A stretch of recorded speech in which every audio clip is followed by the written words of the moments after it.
Nais mo na ba kung minsan ang kabutihang loob mo ay maaring nakakasama sa mga anak mo?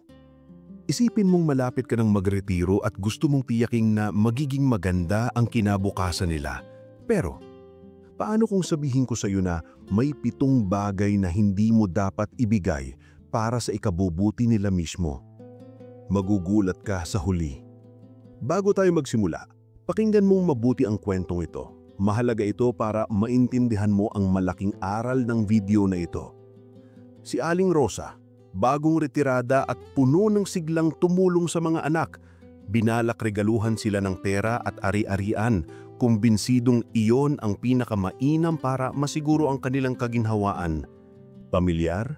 Pero bago pa niya maisakatuparan ng plano, binalaan siya ng kapitbahay niyang si Mang Ernesto, ang matalinong nakatatanda sa kanto. Minsan, wika nito ng payapa, ang sobrang pagbigay ay parang sobrang pagdidilig.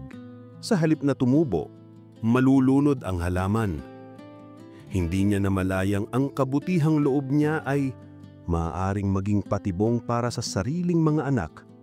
Kung nagugustuhan mo ang ganitong mga aral, mag-subscribe sa Tagalog Forever Young at i-click ang kampana para lagi kang updated.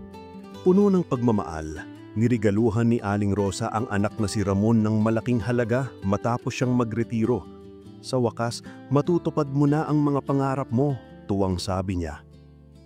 Pero hindi alam ni Aling Rosa na magsisindi iyon ng serye ng pangyayaring babago sa buhay ni Ramon. Dahil sa biglang bihaya, nagbitiw sa trabaho si Ramon. Bakit pa ako magpapakapagod? Sa hindi niya namamalayan, nahulog siya sa bitag ng madaling pera. Ang akalang biyaya naging sumpa. Parang sabi ni Abraham Maslow, kapag martilyo lang ang hawak mo, lahat ng bagay nagmumukhang pako. Nang pera ang naging martilyo ni Ramon, lahat ng problema ay tila pera rin ang lunas. Nawalan siya ng kakayanang humarap sa hamon, lumago at makadama ng saya sa sariling pagsisikap. Subalit, hindi kailangang doon ito matapos. Mas mabuting turuan magpangingisda kaysa bigyan ng isda. Maaaring itinuro ni Aling Rosa kay Ramon ang wastong paghawak ng salapi, hinikayat ang diwa ng pagninegosyo o nag-invest silang magkasama. Hindi lang pera ang naibigay noon, kundi mga kasanayan at pilosopiya sa pamumuhay. Sabi nga ni Seneca, hindi ang may kaunti ang mahirap, kundi ang laging uhaw. Marami si Ramon, pero nang wala ang layunin, mas lalo siyang naghirap.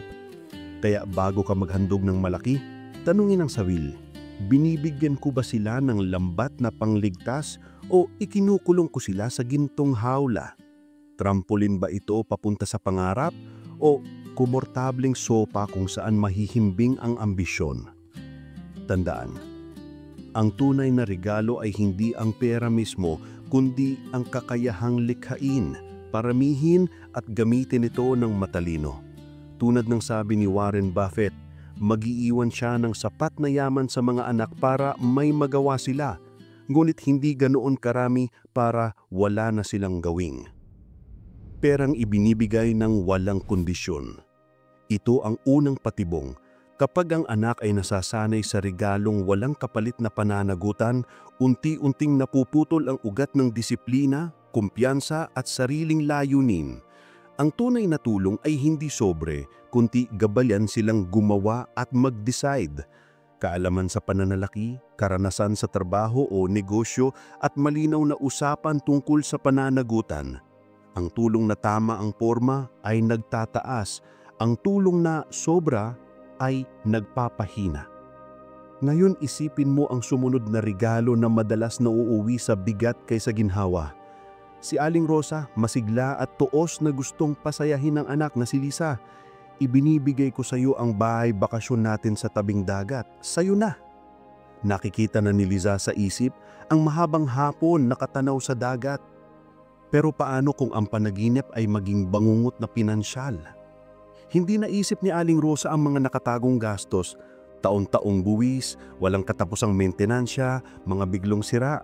Ang bahay na pangarap naging balong walang dasar na sumisip-sip sa ipon ni Liza. At hindi ito bihira, Maraming pamilya ang nagkakawatak dahil sa ari-ariang ipinamana o ibinigay. Sinong gagasto sa pagkukumpuni? Sino ang titira? Ibebenta ba? Ang mga pagtitipon nagiging arena ng tensyon at tampuhan. Hindi masama ang magbigay ng property, mali lamang kapag hindi kumpleto ang larawan. Parang sabi ni Maslow, kapag martilyo lang ang isip mo, pako ang tingin mo sa lahat. Dito, ang martilyo ay ang mabuting intensyon, pero mas komplikado ang problema kaysa isang pako. Mabuti kung pag-uusapan at pagpaplanuhan. Bago magpasa ng titulo, tanungin, handa ba siyang akuin ng gastusin at responsibilidad? Naiintindihan ba niya ang buwis at legal na implikasyon? May plano ba para sa maintenance? Mas mainam kung magkasama kayong magdesisyon, ibenta at hatiin ang kita, magtabi ng pondo sa pag-aalaga o gawing negosyong paupahan. Minsan, ang pinakamahalagang handog ay hindi ang bahay mismo, kundi ang edukasyong pinansyal at malinaw na komunikasyong pinupuntil sa sigalot. Mga ari-ari ang ibinibigay ng hindi pinaghandaan. Ito ang ikalawang patibong. Ang ari-arian ay hindi lang ginhawa, obligasyon din. Kung hindi handa ang tatanggap, ang bigay na yaman ay nagiging pasain. Ang lunas, maagang pag-uusap, sapat na paghahanda at malinaw na papel ng bawat isa bago anumang paglilipat. Sa ganoong paraan, ang regalo ay nagiging aral at ang aral ay nagiging paglago ng buong pamilya. Mula dito, may isa pang uri ng tulong na mukhang maganda, ngunit marahang sumasakal sa paglaki ng anak, ang magulang na laging sumasalba. Si Aling Rosa, mula pagkabata hanggang pagtanda ng mga anak, siya ang tagapagligtas. Mula sa alitan sa paaralan hanggang sa malalaking desisyon sa buhay. Magandang pakinggan, ngunit isipin mo ang gym. Kung ang coach ang nagbubuhat ng barbell para sa iyo, hindi ikaw ang lalakas. Ganon din sa buhay. Kapag tayo ang laging lumulutas, inaagaw natin ang pagkakataong tumibay ang emosyonal na kalamnan ng anak at ang kakayahang humawak ng sariling manibela. Unti-unting mapapansing tuwing may problema, sila'y tatawag, hindi para humingi ng payo, kundi para ipaubaya sa iyo ang solusyon. At sa katagalan, ang tiwala nila sa sarili ay nalulusaw. Ang tunay na aruga ay may kasama pagbitaw, tanong bago sagot, gabay bago salba, proseso bago resulta. Ang sobrang pagsasalba at pagisangkalang ng mga problema ng anak, ito ang ikatlong patibong. Ang labis na pag-aalala ay madalas maskara ng takot, takot na madapa sila, masaktan, mabigo. Ngunit doon mismo lumalago ang katatagan, talino at pagkakakilanlan. Ang balanse ay naroon ka, handang umalaysay pero hindi mo kakainin ng distansyang sila ang dapat lumakad. Sa ganitong paraan, natututo silang magtimon ng sarili at harapin ang dagat ng buhay ng may tapang at direksyon. Paglipas ng panahon, napansin ni Aling Rosa ang isang kakaibang pagbabago sa kanyang mga anak. Si Ramon, na dati may sariling pananaw sa buhay, biglang naging sobrang umaasa sa kanya. Kapag may problema sa trabaho, agad siyang tumatawag kay nanay. Si Lisa naman, madalas umiwas sa mga sitwasyong mahirap o may kasamang panganib. Ang ideya pa lang ng paglipat ng bahay o pagsubok ng bagong trabaho, nakakatakot na sa kanya. At si June, ang bunso, lumaki sa paniniwalang laging may sasalo sa kanya kapag nagkamali. Kahit gustuhin niyang tumayo sa sariling paa, palaging nandun si Aling Rosa para saluhin siya, kahit hindi niya ito hinihingi. Ang tawag dito ng mga eksperto ay helicopter parenting. Ito ang mga magulang na laging nakaikot sa buhay ng mga anak, laging handang sumaklo. Hindi naman masama ang maging mapagmalasakit, ngunit sabi ng mga psychologist, ito'y nagiging delikado kapag nawawala ang pagkakataon ng mga anak na maranasan ang tunay na buhay. Isang pag-aaral sa University of Florida ang nagsabi, ang mga batang lumaking sobrang protektado ay hirap humarap sa stress at desisyon pagdating ng adulthood. Parang binigyan mo sila ng mapa ng buhay, pero tinanggalan mo sila ng kompas. Kaya sa kabila ng mabuting intensyon, ang epekto ay kabaligtaran. Dito nagsimulang mamulat si Aling Rosa. Isang gabi, matapos tumawag sa kanya si Ramon para magpatulong sa isang simpleng isyong dapat siya mismong nagdesisyon, napaisip siya. Tinuruan ko ba silang tumayo? O tinuruan ko silang umasa? Mula roon, gumawa siya ng pagbabago. Sa susunod na tawag ni Ramon, sa halip na magbigay ng solusyon, tinanong niya, "Anak, ano sa palagay mo ang dapat mong gawin?" Sa simula, natigilan si Ramon. Hindi sanay, pero unti-unti natuto siyang magtiwala sa sarili. Si Lisa naman, sa halip na takbuhan si nanay, sinubukan lutasin ng problema sa trabaho. Si Jun naman, nagsimulang magdesisyon ng hindi na humihingi ng pahintulot sa bawat hakbang. At doon, dahan-dahan ang nagsimulang mabuong muli ang kumpiyansa ng bawat isa. Habang mas nagiging mahinahon si Aling Rosa, mas napapansin niya na mas malapit sa kanya ang mga anak. Hindi dahil laging siyang sumasalo, kundi dahil marunong na siyang makinig. Sa halip na utusan, nagtatanong. Sa halip na magdikta, nagkukwento. Sa halip na solusyon agad, nagbibigay ng espasyo. Doon niya naintindihan na minsan ang pagbitaw ay mas malalim na anyo ng pagmamahal. Sa ganitong punto, magandang itanong, ilang magulang kaya ang katulad ni Aling Rosa?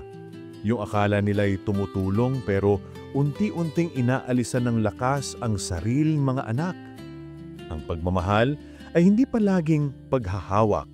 Minsan ito ay pagbigay ng laya. Ang mga magulang na marunong magbigay ng espasyo ay hindi nangangahulugang wala silang pakialam. Sa halip, pinapakita nila ang pinakamataas na antas ng tiwala. At sa tiwalang iyon, nabubuo ang tapang. Ngunit may isa pang mas madalas na patibong, tahimik ngunit matalim. Ang pagnanais ng mga magulang na palaging magbigay ng payo kahit hindi hinihingi. Sa isip ni Aling Rosa, ginagawa niya ito mula sa pagmamahal. "Anak, mas maganda siguro kung ganito. Jun, huwag ka magpalit ng trabaho. Delikado yan. Lisa, huwag ka nang makipagrelasyon sa ganyan. Masasaktan ka lang." Pamilyar ba? Pero ayon sa psychologist na si Dr. Maria Santos, ang hindi hininging payo ay may mensaheng nakatago. Hindi kita pinagkakatiwalaang magdesisyon. At kahit hindi iyon sinasadya ni Aling Rosa, iyon ang mararamdaman ng anak. Isang araw, napansin niya na parang iniiwasan na siya ng mga anak. Hindi na madalas tumawag si Lisa, bihira nang mag-text si June, at kapag tinatawagan niya si Ramon, purong isang salita lang ang sagot. Hanggang sa isang hapunan, tinanong niya si Ramon kung nasaan ang mga kapatid. Mahinang sagot ng anak, "Ayaw mo na nilang dumaluma. Sabi nila, baka sermonan mo lang ulit." Parang tinamaan si Aling Rosa sa dibdib. Doon niya naramdaman ng bigat ng mga salitang hindi niya sinasadyang ginamit sa loob ng maraming taon. Ang mga simpleng paghahambing ay nag-iiwan ng mga malalalim na sugat sa loob ng tahanan. Sa paglipas ng mga araw, natutunan ni Aling Rosa ang sining ng pakikinig ng walang paghusga. Kapag nagkukwento si Lisa tungkol sa trabaho, nakikinig ng buo, walang dapat ganito. Kapag si June ay nagbabanggit ng problema, ang sagot niya ay, "Ano sa palagay mo ang pinakamainam mong gawin?" Hindi na siya takot sa katahimikan dahil alam niyang sa katahimikang iyon may tiwala. Ayon sa isang pag-aaral ng University of Michigan, ang mga magulang na iginagalang ang otonomiya ng kanilang mga anak ay nagkakaroon ng mas matibay na ugnayan pampamilya. Sa madaling sabi, kapag marunong kang magtiwala, mas lalapit sila. At ito ang naranasan mismo ni Aling Rosa. Unti-unting bumalik ang dating lambing, ang dating saya, ang dating koneksyong nawala dahil sa sobrang paggabay. Kung tutuusin, minsan ang pinakamahusay na payo ay walang payo. Hindi dahil wala kang alam, kundi dahil may tiwala kang kaya nilang matutunan ito sa kanilang sariling paraan. At sa ganitong paraan, tumitibay ang pamilya hindi sa utos, kundi sa paggalang. Ngayon, may isa pang bitag na mas karaniwan kaysa sa inaakala ng karamihan, ang pagkukumpara. Hindi mo man sinasadya, pero bawat salitang nagtataglay ng, "Bakit hindi ka tulad ng kapatid mo?" ay parang maliit na bato na bumubuo ng pader sa pagitan ng mga anak mo. Si Aling Rosa, sa kagustuhan niyang hikayatin ng kanyang mga anak, madalas magbitiw ng mga katagang akala niya ay inosente. "June, bakit hindi ka kasing sipag ni Lisa?" O, "Ramon, tignan mo ang kapatid mong babae, marunong mag-ipon." Sa simula parang normal lang ito, parang isang paraan para itulak sila sa pagbibuti. Pero sa bawat ganibang salita, unti-unting sumisibol ang sama ng loob at pagkukumpara sa sarili. Si June, nagsimulang maramdaman na parang hindi siya sapat. Si Lisa naman, nadamda ang bigat ng pagiging perpekto. At si Ramon, nagsimulang lumayo sa pamilya. Pakiramdam niya, laging siya ang kulang. Ayon sa pag-aaral ng psychologist na si Abraham Maslow, ang pinakamalusog na paraan ng pagpalaki sa anak ay tulungan silang kilalanin ang kanilang sariling individualidad. Ngunit, ang ginagawa ni Aling Rosa ay kabaligtaran. Sa hindi niya sinasadya, pinapatay niya ang sigla at tiwala ng bawat isa sa kanilang sariling landas. Isang gabi sa hapagkainan, sumabag si June. "Lagi na lang si Lisa ang magaling. Lagi na lang si Ramon ang responsable. Paano naman ako, ma? Ako ba walang halaga?" Tahimik ang buong silid. Ang mga salitang iyon ay tumama kay Aling Rosa tulad ng malamig na tubig sa mukha. Doon niya naramdaman ang bigat ng mga salitang hindi niya sinasadyang ginamit sa loob ng maraming taon. Ang mga simpleng paghahambing ay nag-iiwan ng mga malalalim na sugat sa loob ng tahanan. Maraming pag-aaral ang nagpapatunay na ang mga batang laging ikinukumpara ay lumalaking may mas mababang self-esteem at mas mataas na anxiety sa pagtanda. Ayon kay Dr. Alfredo Oliva, ang ganitong pagpapalaki ay hindi lamang sumisira sa relasyon ng magkakapatid, kundi pati sa ugnayan ng bawat isa sa sarili nila. Kaya't nagsimulang magbago si Aling Rosa. Tinuruan siyang pansinin at purihin ang partikular na lakas ng bawat anak. "Ramon, hanga ako sa tiyaga mong makahanap ng trabaho na mahal mo. Liza, napakahusay mo sa pagplano at organisasyon. June, nakakatuwa ang pagkamalikhain mo sa pagluluto." Hindi na niya kinukumpara, kundi pinupuri ayon sa kanilang sariling kakayahan. Sa pagdaan ng panahon, napansin niyang nagbago ang hangin sa bahay. Ang dating tensyon tuwing hapunan ay napalitan ng tawa. Si June, na dati tahimik, ngayon bukas na sa mga kwento. Si Liza, mas relaxed. Si Ramon, mas madalas nang umuuwi. At si Aling Rosa sa wakas, muli naramdaman na tahanan ulit ang kanilang bahay. Sa bandang huli, naunawaan niyang ang bawat anak ay parang bulaklak sa isang hardin. Lahat ay kailangan ng araw, ngunit bawat isa ay may sariling panahon ng pamumulaklak. Ang papel ng magulang ay hindi itulak silang magtulungan lumago, kundi bigyan sila ng espasyo at tiwala. Tulad ng sabi ni Seneca, tratuhin mo ang iyong kapwa ayon sa kung paano mo gustong tratuhin ng mas nakakataas sa iyo. Kung gayon, tratuhin mo rin ang iyong mga anak hindi batay sa pagkukumpara, kundi batay sa kanilang natatanging liwanag. Ngunit hindi rito nagtatapos ang mga aral, sapagkat may isa pang bitag na mas malalim, ang labis na inaasahan. Sa isip ni Aling Rosa, tama lang na mangarap ng malaki para sa mga anak niya. Si Liza, magiging abogada. Si June, magiging kilalang pintor. Si Ramon, magtatayo ng negosyo. Magandang pakinggan, hindi ba? Ngunit hindi niya napansin na unti-unti na nitong pinapasa ng mga anak ang kanyang sariling mga pangarap. Si June, na natural na mahilig sa musika, pilit ipinipinta kahit hindi na masaya. Si Liza, halos hindi na natutulog sa kakaaral, takot na takot magkamali. At si Ramon, napagod kakasunod sa landas na hindi niya pinili. Ayon kay Carl Jung, ang sapatos na kasya sa isa, masyadong masigip para sa iba. Ganon din sa mga pangarap. Ang pangarap ng magulang ay hindi laging sukat sa paa ng anak. Kapag pinilit, nagdudulot ito ng sakit. Ang mga batang lumalaki sa ilalim ng labis na presyon ay madalas makaranas ng anxiety, depression at pagkawala ng direksyon. Kaya isang araw, na umuwi si June at sinabi, "Ma, ayoko na sa pagpipinta. Gusto kong tumugtog." Nanahimik si Aling Rosa. Noon iiyak siya o aawayin siya, pero ngayon ngumiti lang siya at tumango. "Kung diyan ka masaya anak, suportado kita." Para bang may bumigat at biglang nawala sa kanyang dibdib. Sa unang pagkakataon, hindi niya itinulak. Pinakawalan niya. Ang resulta, nakapagtatag si June ng maliit na banda at tuwing tumutugtog siya, nandun si Aling Rosa sa unang hanay na nakangiti.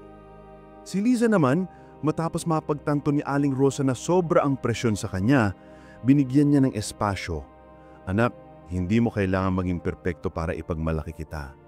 Sa unang beses nakita niyang umiyak si Liza, hindi dahil sa takot, kundi sa ginhawang maramdaman na sapat siya. Si Ramon, sa halip na sundin ang dating plano ng negosyo, pinili ang landas ng pagluluto. "Ma, gusto kong magtayo ng karinderya." Sa halip na pigilan, iniyakap ni Aling Rosa ang anak. "Basta masaya ka at pinaghihirapan mo, yun ang mahalaga." At doon niya naunawaan, ang mga anak ay hindi proyekto. Sila ay mga kaluluwa na may sariling direksyon. Bilang magulang, tungkulin nating ibigay hindi ang mapa, kundi ang kumpas, ang lakas ng loob, ang tiwala at ang kalayaan upang piliin ang sarili nilang daan. Sapagkat mas masarap panoorin ang anak na lumilipad sa sariling pakpak kaysa hilahin ng lubid para manatili silang malapit sa lupa.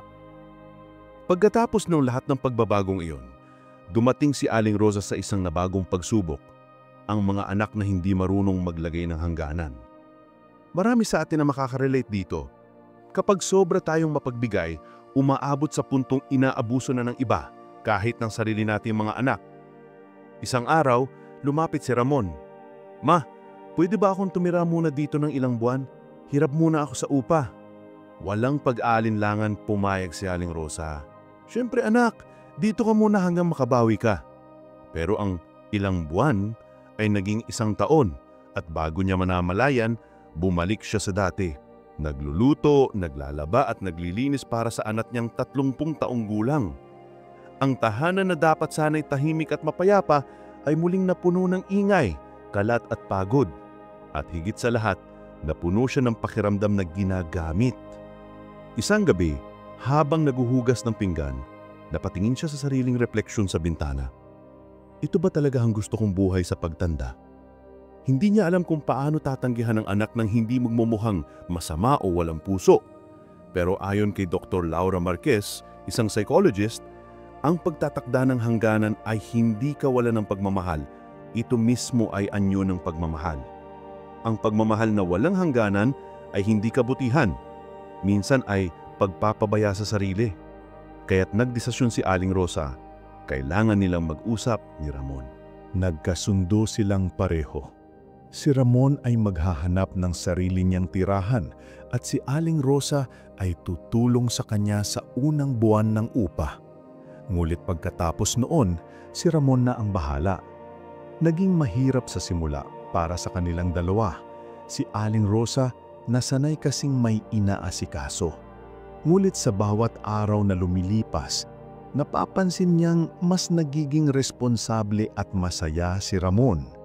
Hindi na siya umaasa sa ina para magdesisyon. At nang makalipas ang 6 na buwan, tumawag ito isang gabi. "Ma, gusto kong imbitahan ka sa bahay. Ako ang magluluto."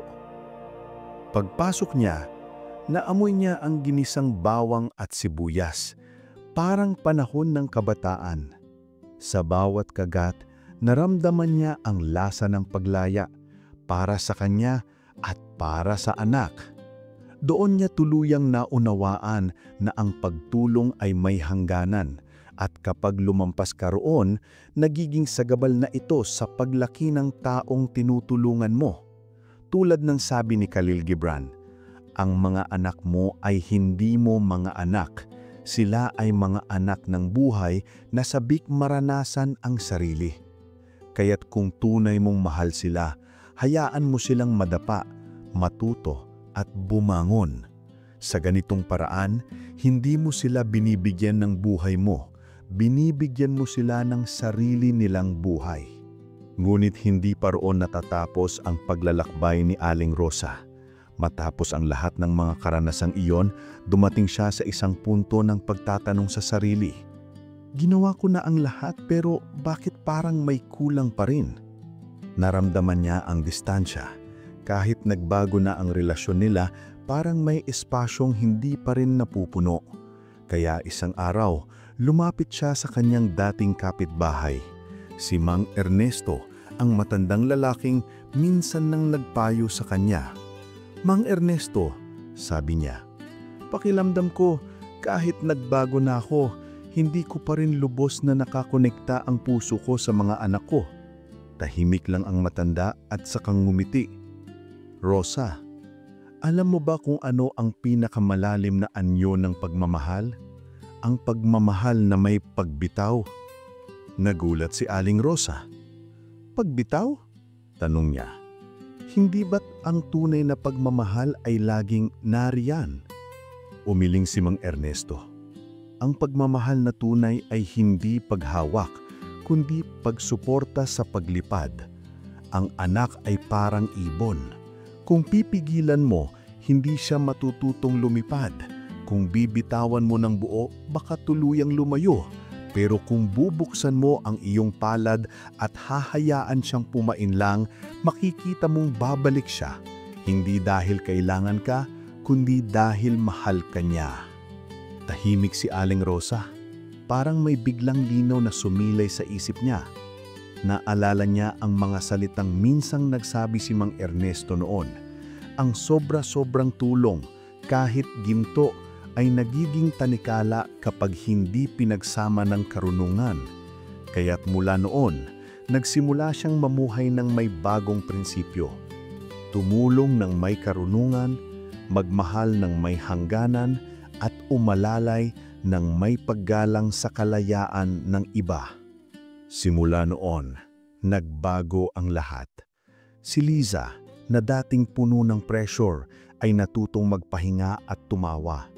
Si June, na dating takot mabigo, ay natutong bumangon sa sarili niyang pagkakamali. At si Ramon, na dating umaasa, ngayon ay nagtayo ng sariling maliit na negosyo. Ngunit higit sa lahat, si Aling Rosa, ang dating inang laging abala sa pag-aalaga, ay ngayon ay marunong ng magpahinga, ngumiti at magtiwala. Hindi na siya takot sa katahimikan dahil alam niyang sa katahimikan naroon ang tunay na koneksyon. Hindi na siya takot sa distansya dahil alam niyang ang distansya ay minsan ding anyo ng pagmamahal. Kaya ngayon, tanungin mo ang sarili mo, sa paraan mo ng pagtulong sa iyong mga anak, tinuturuan mo ba silang lumipad o itinatali mo lang ang kanilang mga pakpak? Dahil tandaan mo, ang pinakamahalagang aral na maibibigay mo sa kanila ay hindi pera, hindi bahay, hindi payo, kundi tiwala sa sarili at ang kalayaang harapin ang mundo sa sarili nilang lakas. Kung nakarating ka hanggang dito, iwan mo sa komento ang salitang tunay na pagmamahal para malaman naming ikaw ay isa sa mga matatalinong kaluluwang nakatapos ng video na ito. At kung gusto mong matuto pa ng ganitong mga aral, huwag kalimutan mag-subscribe sa Tagalog Forever Young at i-like ang video at i-on ang notification bell para sa mga susunod pang kwentong magpapayaman ng isip at kaluluwa. Ibahagi ito sa mga kaibigan mong magulang o anak para pareho ninyong matutunan ang sining ng pagmamahal na may karunungan. Hanggang sa muli, mag-ingat ka at patuloy na maging forever young sa puso at sa isip. Matapos ang ilang buwan, naging malinaw kay Aling Rosa na ang kanyang tahanan ay hindi na tulad ng dati. Hindi dahil sa kawalan, kundi dahil sa pagbabago. Ang dating bahay na puno ng pag-aalala at sermon ay napalitan ng tahanang may katahimikan at paggalang. Ang mga anak na dating parang mga ibong laging nakatingin sa pugad ay ngayon ay malayang lumilipad, pero laging bumabalik tuwing dapit hapon. Dala ang mga kwento ng kanilang sariling buhay. Si Ramon, na minsang natakot lumayo, ngayon ay may maliit na karinderyang puno ng mga taong masaya. Si Lisa, na dating abogado sa ilalim ng matinding pressure, ngayon ay masayang tagapagpayo sa mga kabataan. At si June, na dating nangangapa sa direksyon, ay ngayon ay tumutugtog sa banda tuwing gabi, habang tinitignan ni Aling Rosa mula sa unang hanay, may ngiti at luha ng kagalakan. Isang gabi, habang nakaupo siya sa balkonya, dahan-dahan niyang inalala ang lahat ng pinagdaanan, mula sa mga regalong pera na naging pasanin, sa mga bahay na nagdulot ng tampuhan, sa mga payong hindi hinihingi, hanggang sa mga gabing akala niya ay pagmamahal ang kanyang sobrang panghihimasok.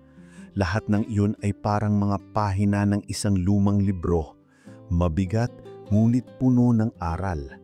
Kinuha niya ang isang lumang kwaderno at isinulat sa unang pahina. Ang tunay na pag-ibig ay hindi sa kung gaano karaming beses mo silang tinulungan, kundi sa kung gaano mo silang pinagtiwalaan na kaya nila. Minsan, nakakatakot ang bitawan ng mga anak. Nakakatakot silang makitang nahihirapan, nagkakamali, nasasaktan. Ngunit doon mismo sila nagiging buo. Tulad ng isang punong kailangang harapin ng ulan at hangin upang lumakas ang ugat, kailangan din ng mga anak ang mga unos ng buhay upang maging matatag. At bilang magulang, tungkulin nating maging araw na nagbibigay init, hindi payong na laging humaharang sa ulan. Dahil kung palaging may payong, kailan pa nila mararanasan kung paano tumakbo sa ulan at matutunang hindi matakot mabasa? Isang araw, nagpasya si Aling Rosa na sulatan ng kanyang mga anak. Hindi ito mahabang liham, isang pahina lang, ngunit bawat salita ay mula sa puso. Mga anak, sulat niya, kung minsan masyado akong nagmahal ng walang direksyon. Akala ko ang pag-ibig ay tungkol sa pagbibigay hanggang maubos ako. Pero ngayon alam ko na, ang tunay na pagmamahal ay marunong ding maghintay, magtiwala at magpahinga. Salamat sa pagtuturo ninyong lahat kung paano magmahal ng tama. Ipinadala niya iyon at muling bumalik sa kanyang balkonya, nagkape at ngumiti sa langit. Sa unang pagkakataon, wala na siyang iniisip kundi kapayapaan. Dumating ang isang linggo ng umaga. Kumatok si Ramon. Sumunod si Liza at si June. Walang pasabi, walang dahilan. Dala nila ang mga bata, pagkain at tawa. "Ma," sabi ni Liza, "gusto naming magluto dito. Namiss namin yung bahay." Sa gitna ng tawanan, naisip ni Aling Rosa, ang mga anak ko kahit saan pumunta, babalik pa rin kapag alam nilang ligtas akong nandito. Hindi para utusan, kundi para yakapin. At doon niya napagtanto na ang pag-ibig na may hangganan ay hindi pag-ibig na kulang, kundi pag-ibig na marunong lumago. Bago matapos ang gabi, nagpasalamat siya sa sarili sa lahat ng sakit, luha at mga pagkakamali. Dahil kung wala ang mga iyon, hindi siya magiging taong kayang magturo ngayon sa iba. At marahil kung may ibang magulang na tulad niya ang makakarinig ng kanyang kwento, maiiwasan nila ang parehong pagkakamali. Kaya ngayon, kung ikaw ay isang magulang na kagaya ni Aling Rosa at tandaan mo ito, ang iyong papel ay hindi maging bayani sa buhay ng mga anak mo, kundi maging gabay sa kanilang sariling paglalakbay. Hindi mo kailangan hawakan ang kamay nila magpakailanman. Sapat nang alam nilang may tahanan silang pabalikan. Isang tahanang puno ng tiwala, hindi utos, ng karunungan, hindi kontrol, ng pagmamahal, hindi takot. At kung ikaw naman ay anak, Baka oras na ring para tanungin ang sarili mo, gaano mo pinahahalagahan ang sakripisyo ng mga magulang mo. Minsan, kailangan din nating yakapin sila sa halip na sisihin at turuan silang maramdaman na sapat din silang tao, hindi lang tagapagligtas. Dahil tulad mo, natututo rin silang magmahal at bumitaw. Kaya bago mo tapusin ang video na ito, huminga ka ng malalim. Isipin ang pamilya mo, ang mga taong itinuro sa iyo kung paano magmahal. Marahil, hindi perpekto ang paraan nila pero may kabutihan sa puso nila. At kung may natutunan ka sa kwento ni Aling Rosa, tandaan mo ito. Ang pagmamahal na walang direksyon ay nakakasakal. Pero ang pagmamahal na may karunungan ay nagpapalaya. Kung naramdaman mo ito, iwan mo sa komento ang salitang karunungang pag-ibig para malaman naming ikaw ay kabilang sa mga taong hindi lang nakikinig, kundi nagigising. Huwag kalimutang mag-subscribe sa Tagalog Forever Young, i-like ang video at i-on ang notification bell para sa mga susunod na kwento na magpapalalim sa iyong pag-unawa sa buhay, pamilya at pag-ibig. Ibahagi mo ito sa mga magulang, anak o kaibigan mong nangangailangan ng paalala. Dahil sa dulo, lahat tayo ay parehong natututo kung paano magmahal nang hindi nakakalimot sa sarili. Hanggang sa muli mga kaibigan, mag-ingat ka, mahalin ang sarili ng may kababaang loob, at patuloy na alagaan ang mga taong mahal mo. Hindi sa pamamagitan ng sobrang pagbibigay, kundi sa pamamagitan ng pagmamahal na marunong bitawan sa tamang oras. Ito ang Tagalog Forever Young, kung saan natututo tayong tumanda ng may dignidad at magmahal ng may karunungan.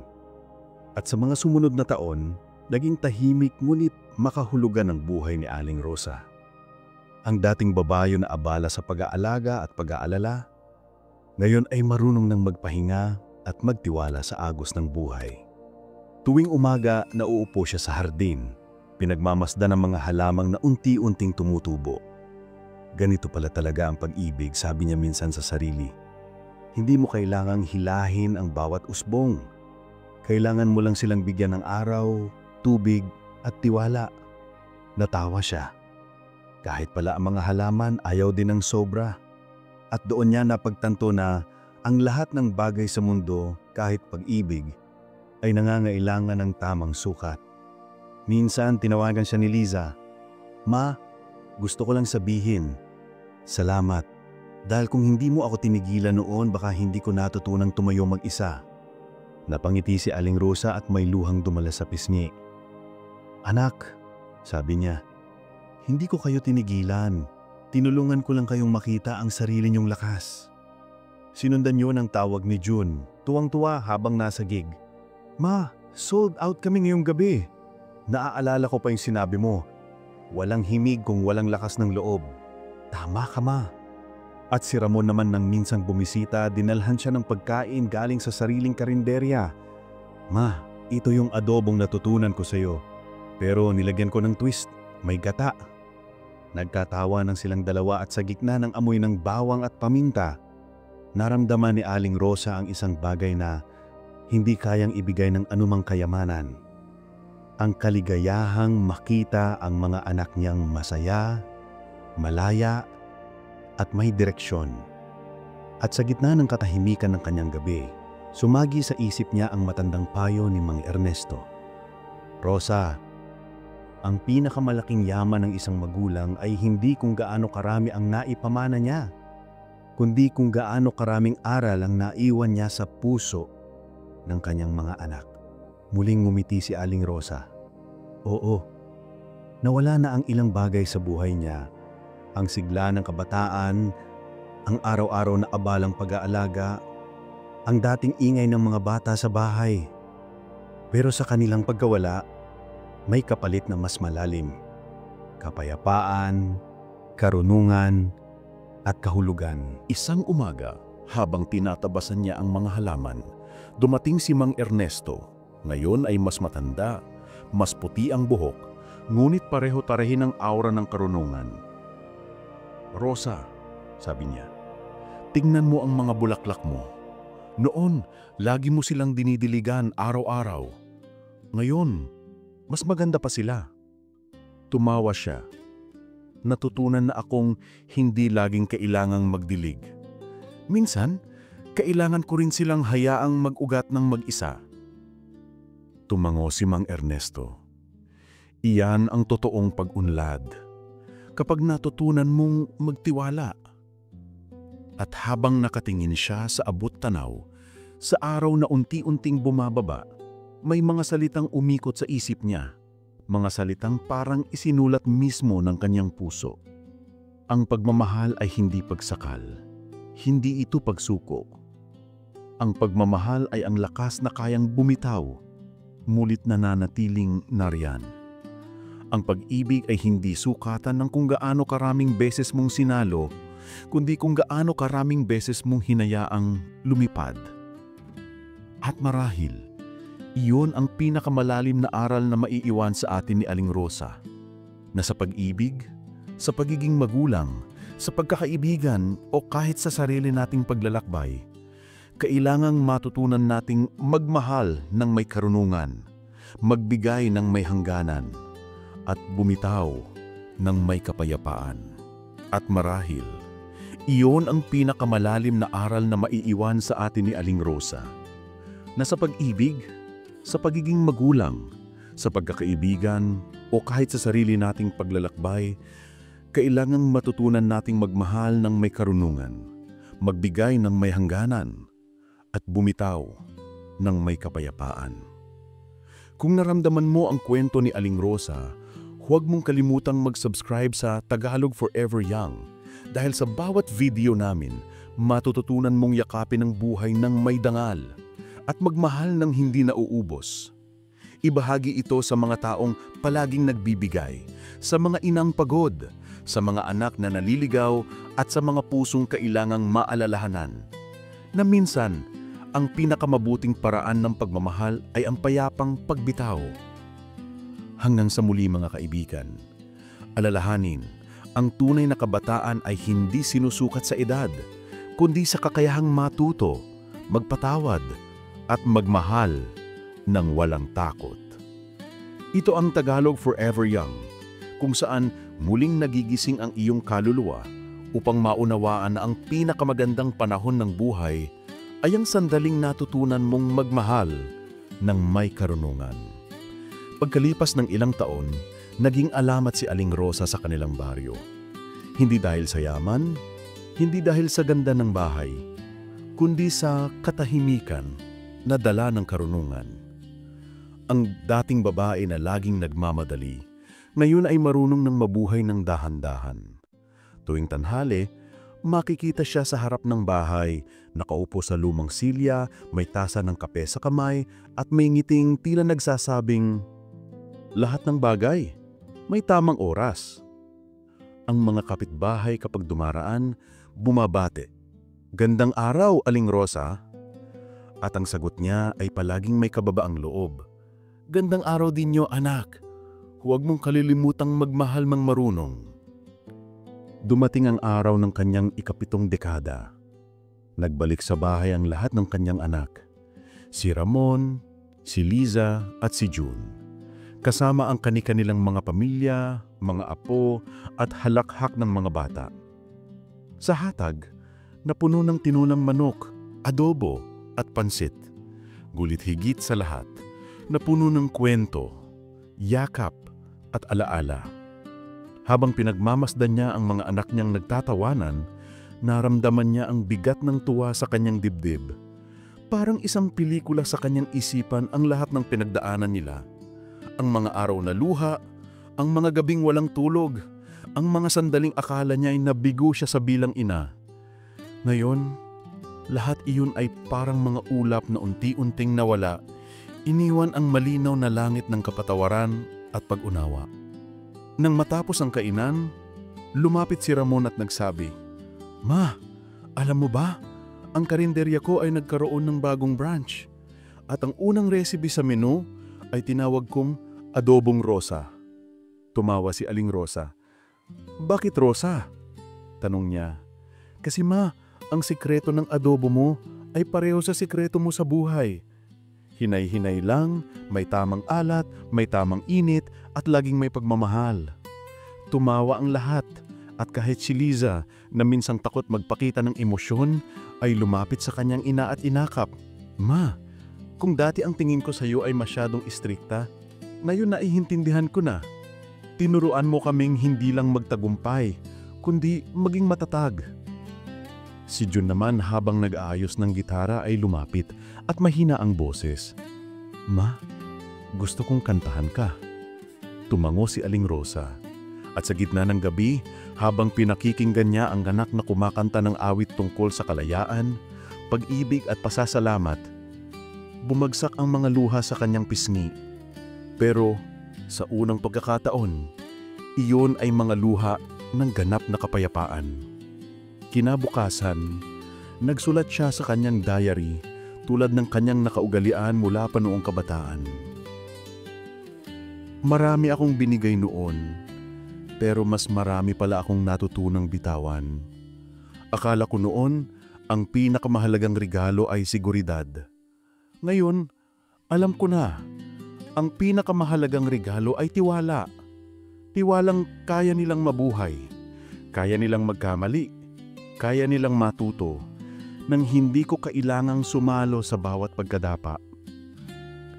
Sa huling pahina, isinulat niya, kung sakaling mabasa ng sino man ito, sana maalalahanin mo, ang pagiging magulang ay hindi pagiging tagapagligtas, kundi pagiging tagapuro ng lakas.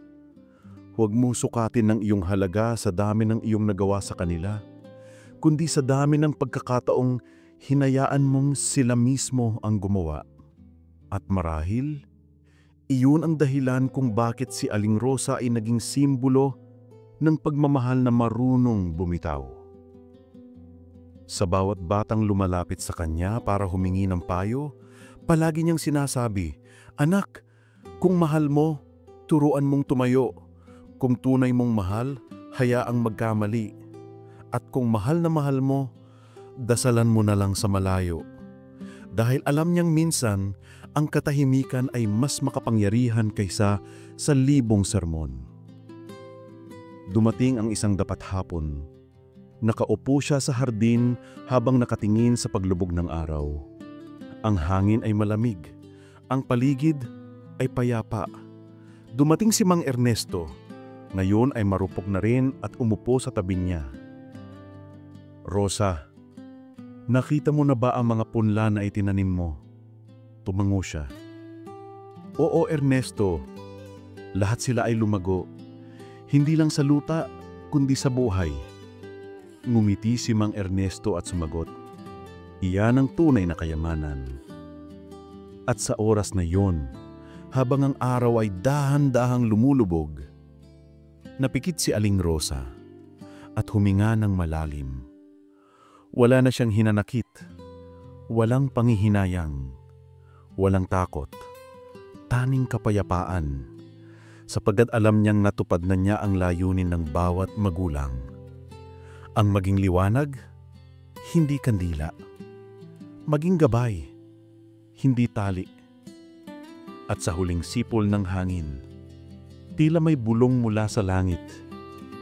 "Mabuti, Rosa, natutunan mong magmahal ng may karunungan."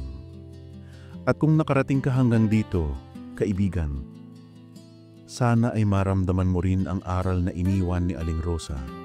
Dahil sa dulo ng bawat pag-ibig, sa pagitan ng paghawak at pagbitaw, doon natin matatagpuan ang tunay na kabutihan. Hindi sa sobra, hindi sa kulang, kundi sa tamang sukat ng pag-ibig ng may karunungan.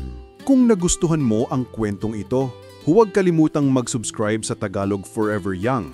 I-like ang video at i-on ang bell para sa mga bagong kwento ng karunungan at pagmamahal.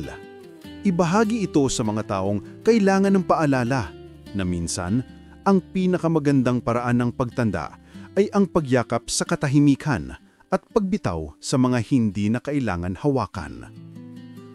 Ito ang Tagalog Forever Young, kung saan natututo tayong tumanda ng may dignidad, magmahal ng may kababaang loob at mamuhay ng may kapayapaang hindi kayang bilhin ng kahit anong kayamanan. Pagkaraan ng mga taon, naging bahagi na ng alaala ng kanilang bayan ang pangalan ni Aling Rosa. Kapag binabanggit siya ng mga tao, hindi nila pinag-uusapan ang kayamanan o kung ano ang naipundar niya, kundi kung gaano karaming buhay ang natulungan niyang magising. Ang kanyang mga salita ay naging mga kasabihan ng paulit-ulit inuusal ng mga magulang sa baryo. Turuan mong tumayo, hindi umasa. Ang pagmamahal na marunong bumitaw, hindi kailanman nawawala. At sa bawat pamilyang natutong magmahal ng may hangganan, naroon ang bakas ng kanyang karunungan. Sa gitna ng mga natututo sa kanya, si Aling Rosa ay tahimik na namuhay, malayo sa magulong mundo. Isang gabi, nagtitipon ang kanyang mga anak at mga apo sa lumang bahay. Habang kumakain sila ng sinigang sa mesa, tinanong ng isang apo, "Lola, totoo po bang mahirap maging magulang?" Napangiti si Aling Rosa. Tumingin sa labas kung saan ang ulan ay marahang bumabaksak. "Oo, apo," sabi niya, "mahirap. Kasi sa bawat yakap, may takot. Sa bawat payo, may duda. At sa bawat luha, may dasal. Pero alam mo kung bakit ko pa rin ito minahal? Dahil kahit mahirap, yun ang nagturo sa akin kung ano ang ibig sabihin ng pag-ibig na totoo." Tahimik ang mga anak niya habang nakikinig. Si Ramon ay may ngiting may lungkot at pagmamalaki. Si Lisa ay nakatingin sa sahig, parang binabalikan ang nakaraan. At si June ay pinipigilan ng luha habang nilalaro ang gitara sa tabi. Sa sandaling iyon, walang salita, tanging pag-ibig na hindi kailangang ipaliwanag.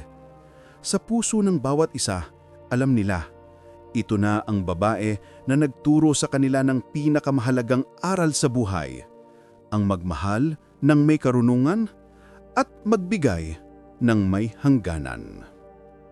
Kinabukasan, bago sumikat ang araw, lumabas si Aling Rosa sa hardin. Huminga siya ng malalim. Narinig niya ang mag-aibon, naamoy ang dama at naramdaman ang malamig na simoy ng umaga. Sa sandaling iyon, parang lahat ng bagay ay tahimik, ngunit buhay. At sa ilalim ng mga punong minsan ay siya mismo ang nagtanim, bumulbong siya. Salamat sa lahat. Sa mga pagkakamali, sa mga luha, sa mga tawa, at sa mga taong tinuruan kong magmahal. Dahan-dahan niyang isinara ang kanyang mga mata, hindi dahil sa takot, ngunit dahil sa ganap na pagtanggap. Lumipas ang mga araw at ang kwento ni Aling Rosa ay patuloy na ikinukwento ng kanyang mga anak. Si Lisa na nayon ay guro, ay madalas sinasabi sa kanyang mga estudyante, ang tunay na karunungan ay hindi galing sa aklat, kundi sa karanasan ng taong marunong umibig lang totoo. Si Ramon ay may nasulat sa karinderya niya ng malaking karatula, pagmamahal na may karunungan, laging may lasa. At si June sa bawat kantang kanyang tinutugtog ay palaging may linyang nagsasabing, ang pag-ibig ay hindi hawak, kundi gabay. Dahil ganoon ang pamana ni Aling Rosa, hindi bahay, hindi lupa, hindi kayamanan, kundi mga aral na tumatawid sa mga henerasyon. At kung minsan sa mga tahimik na gabi, kapag ang hangin ay marahang umiihip, parang may tinig na dumaraan sa kanilang mga bintana.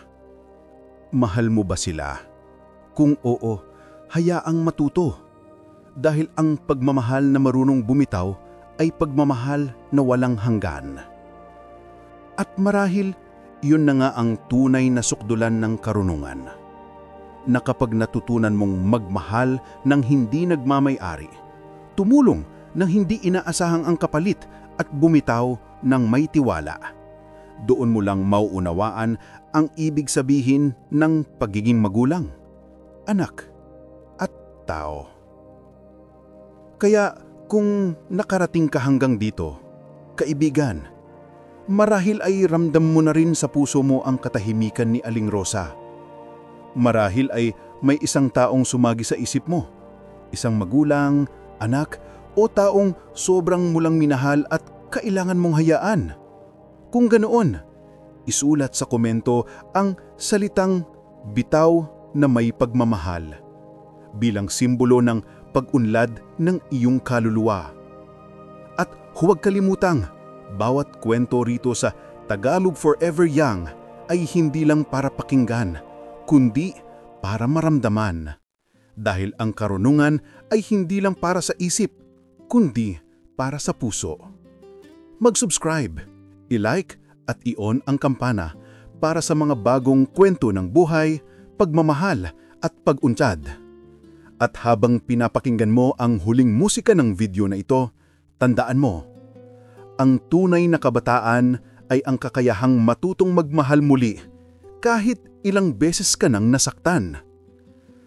Ito ang Tagalog Forever Young, kung saan ang mga kwento ay hindi lang nagbibigay aral, kundi nagpapagising sa kaluluwa.